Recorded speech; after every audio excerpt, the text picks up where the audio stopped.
അസ്സലാമലൈക്കും. അത് ടൈം കിട്ടിയില്ലേനു. എന്തൊക്കെയാണ്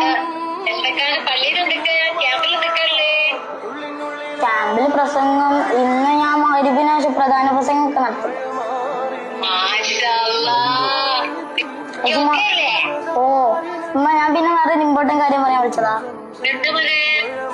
ഉമ്മക്ക് ഉപ്പൊക്കെ വേണ്ടി ഞാനൊരു സ്വർഗത്തിലൊരു കൊട്ടാരം ഉണ്ടാക്കി വെച്ചിരുന്നു. ഉമ്മക്ക് ഉപ്പൊക്കെ വേണ്ടിട്ട് ഞാനൊരു സ്വർഗത്തിലൊരു കൊട്ടാരം ഉണ്ടാക്കി വെച്ചിട്ടുണ്ട്. കരയല്ലേ?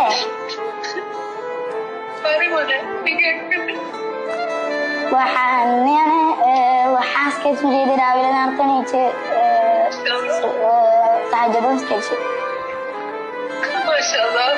തഹജ്ജുദിന് ശേഷം ഞങ്ങൾക്ക് വേണ്ടി കുറെ ദുആവും ചെയ്തു.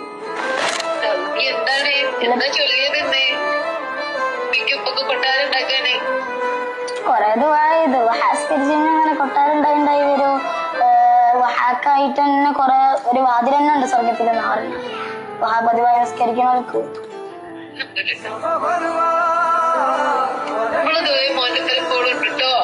ഇൻഷാ അല്ലാഹ്.